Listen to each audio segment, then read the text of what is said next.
আবাস যোজনার উপভোক্তাদের উদ্দেশ্যে সতর্কীকরণ প্রচার হেমাদপুর গ্রাম পঞ্চায়েতের। দুবরাজপুরের হেমাদপুর পঞ্চায়েত এলাকায় যে সকল উপভোক্তাদের অ্যাকাউন্টে আবাস যোজনার টাকা ঢুকছে তাদের উদ্দেশ্যে মাইকিং করে সতর্ক বার্তা দিচ্ছে হেমাদপুর গ্রাম পঞ্চায়েত। আবাস যোজনার ক্ষেত্রে যদি কেউ উপভোক্তাদের কাছ থেকে টাকা চায় তাহলে সেই ব্যক্তির বিরুদ্ধে পঞ্চায়েত অফিসে অভিযোগ জানানোর নির্দেশ দেওয়া হচ্ছে উপভোক্তাদের কাছ থেকে কেউ টাকা চাইলে টাকা না দেওয়ার জন্য মাইকিং করে সতর্ক করা হচ্ছে পঞ্চায়েতের পক্ষ থেকে। নেতাকর্মী যেই হোক, কাউকে টাকা না দেওয়ার বার্তা আবাস যোজনার উপভোক্তাদের উদ্দেশ্যে। রবিবার সকাল থেকেই হেমাদপুর পঞ্চায়েত এলাকায় গ্রামে গ্রামে মাইকিং করা হয়। আবাস যোজনায় স্বচ্ছতা রাখতেই তৃণমূলের এই উদ্যোগ, কেননা আবাস যোজনায় দুর্নীতির কারণে দীর্ঘদিন ধরে টাকা বন্ধ রেখেছে কেন্দ্রীয় সরকার। তবে লোকসভা ভোটের আগে তৃণমূল নেতৃত্ব ঘোষণা করেছিলেন ডিসেম্বরে আবাস যোজনার প্রথম কিস্তির টাকা দেবে রাজ্য সরকার। সেই মোতাবেক টাকা ঢুকেছে উপভোক্তাদের অ্যাকাউন্টে। টাকা ঢুকতেই উপভোক্তাদের সতর্ক করে মাইকিং করা হচ্ছে পঞ্চায়েতের পক্ষ থেকে। অঞ্চলে দেখা করবেন, সেখানে আপনাদেরকে গাইডলাইন দেওয়া হবে। আপনারা এই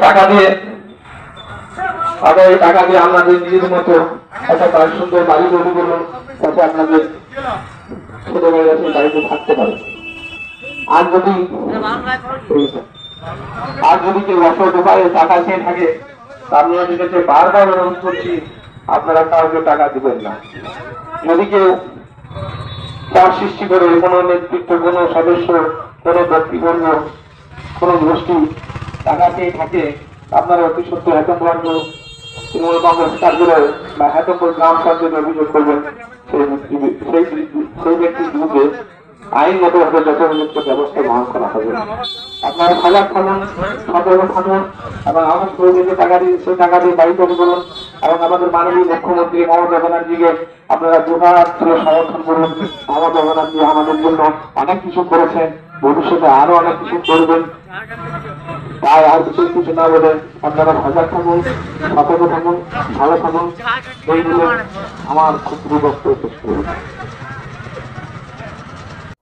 আজকে হেতমপুর পঞ্চায়েতে ঘোষণা করা হয়েছে এটাই যে আবাস প্লাসে যে টাকাগুলো এসছে কেউ যেন না চায়, যে যার অ্যাকাউন্টে টাকা ঢুকবে সেই নিজের মতো করে বাড়ি করবে। কোনো নেতা মন্ত্রী বা কোনো মেম্বার যেন কোনো টাকা না চায়, সেটাই অ্যানাউন্স করা হয়েছে। কেউ যদি টাকা চায়, কেউ যেন টাকা কাউকে না দেওয়া হয়। সে গ্রাম গ্রাম ঘুরে টোটো করে অ্যানাউন্স করা হয়েছে। এই কারণে যাতে স্বচ্ছ থাকে সব, কেউ যেন দুর্নীতি না করে।